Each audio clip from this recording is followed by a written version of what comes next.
வணக்கம் நண்பர்களே. இன்னும் ஒரு இனிய காலை பொழுதில் தீதும் நன்றும் நிகழ்ச்சியில் உங்களை சந்திப்பதில் மிக்க மகிழ்ச்சி அடைகிறேன். இது கலைஞரனுடைய நூற்றாண்டு. கலைஞரனுடைய வாழ்வையும் வரலாற்றையும் நாம் ஒவ்வொரு நாளும் இந்த ஓராண்டாக இந்த நிகழ்ச்சியில் பேசி வருகிறோம். கலைஞனுடைய நூற்றாண்டு நிறைவடையக்கூடிய இந்த சந்தர்ப்பத்தில் கலைஞனுடைய ஒட்டுமொத்த வாழ்வின் சாரத்தை நாம் பேசிக்கொண்டிருக்கிறோம். அதுதான் கலைஞர் நமக்கு விட்டு சென்றிருக்கக்கூடிய ஒரு மிகப்பெரிய செய்தியாகவும் பார்க்க முடிகிறது. அதாவது கலைஞரை பொறுத்த வரைக்கும் அவருடைய திட்டங்களை பற்றி எவ்வளவோ பேசியிருக்கிறோம். அவர் உருவாக்கிய சட்டங்களை பற்றி பேசியிருக்கிறோம். அது உருவாக்கிய சமூக சமநிலையை பற்றி பேசியிருக்கிறோம். ஆனால் இதற்கு பின்னால் ஒரு சித்தாந்தம் கலைஞருக்கு இருந்தது. அதுதான் மிக மிக முக்கியமானது. அதுதான் நவீன ஜனநாயக தத்துவம். மேற்கு நாடுகளில் இன்று ஒரு மிகப்பெரிய விவாதங்களுடன் இந்த இடத்தை வந்து சேர்வதற்கு மிகப்பெரிய போராட்டத்துடன் மேற்கு நாடுகளுடைய ஜனநாயக அமைப்புகள் தொடர்ந்து போராடி வந்திருக்கின்றன.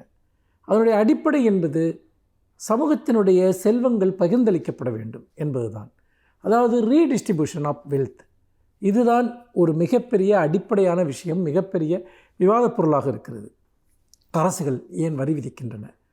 எதற்காக செல்வம் பகிர்ந்தளிக்கப்பட வேண்டும் என்று சொல்லப்படுகிறது என்றால், ஒரு காலத்தில் அனைவருக்கும் பொதுவாக இருந்த இயற்கை வளங்கள் அதற்கு பிறகு தனிநபர்களுக்கு உரியதாய் மாற்றப்பட்டு பெரும்பான்மை மக்கள் அதனுடைய பயன்களை பெற முடியாதவாறு வெளியேற்றப்பட்டு விட்டார்கள்.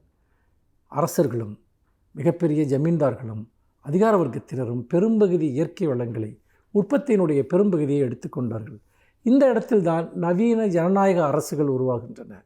அவை மக்களிடமிருந்து பெற்ற செல்வத்தை மக்களுக்கே திரும்ப அளிப்பது என்கிற ஒரு தத்துவத்தை செயல்படுத்த முனைந்தன.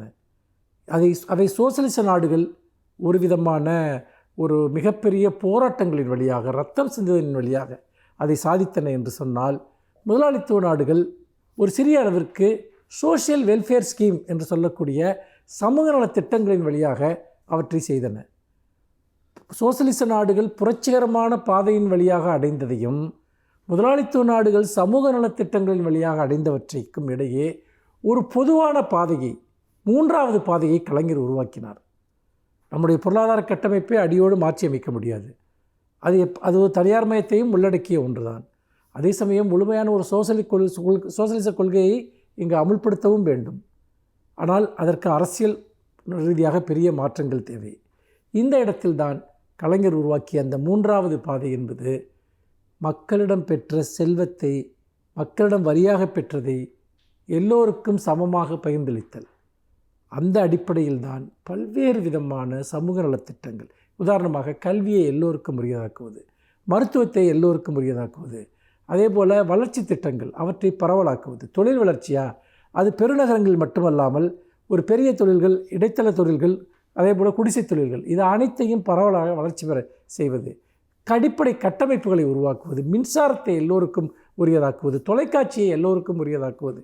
நீங்கள் இப்படி வரிசையாக பார்த்து கொண்டே போனால் ஒரு சோசலிச சமூகத்தில் அடையக்கூடிய பல்வேறு விதமான மாற்றங்களை ஒரு தனியாரை மையமாக கொண்ட ஒரு ஒரு ஒரு முதலாளித்துவ கொள்கைகளையும் சோசலிச கொள்கைகளையும் ஒரு விதமாக இணைத்து செயல்படுத்தக்கூடிய ஒரு பொருளாதார கட்டமைப்பிற்குள்ளாக எளியவர்களுக்கு, வறியவர்களுக்கு நாம் இந்த சமூக ரீதியான செல்வத்தை பகிர்ந்தளிக்க வேண்டும், எல்லோரும் அதில் பங்கேற்க வேண்டும் என்கிற ஒரு மாபெரும் தத்துவத்தை கலைஞர் முன்னெடுத்தார். இதை நீங்கள் கூர்ந்து கவனித்தீர்கள் என்று சொன்னால், பெரிய இரத்தம் சிந்துதலுக்கு பிறகு அடைய வேண்டிய பல சீர்திருத்தங்களை கலைஞர் ஒரு மௌன புரட்சியின் மூலமாக நடத்தினார், ஜனநாயக புரட்சியின் மூலமாக நடத்தினார். கலைஞரனுடைய தத்துவம் நமக்கு விட்டு சென்றிருக்கக்கூடிய மிகப்பெரிய பாடம் அதுதான் என்று நான் பார்க்கிறேன். மீண்டும் இன்னும் ஒரு புதிய சிந்தனையோடு உங்களை சந்திக்கிறேன். நன்றி, வணக்கம்.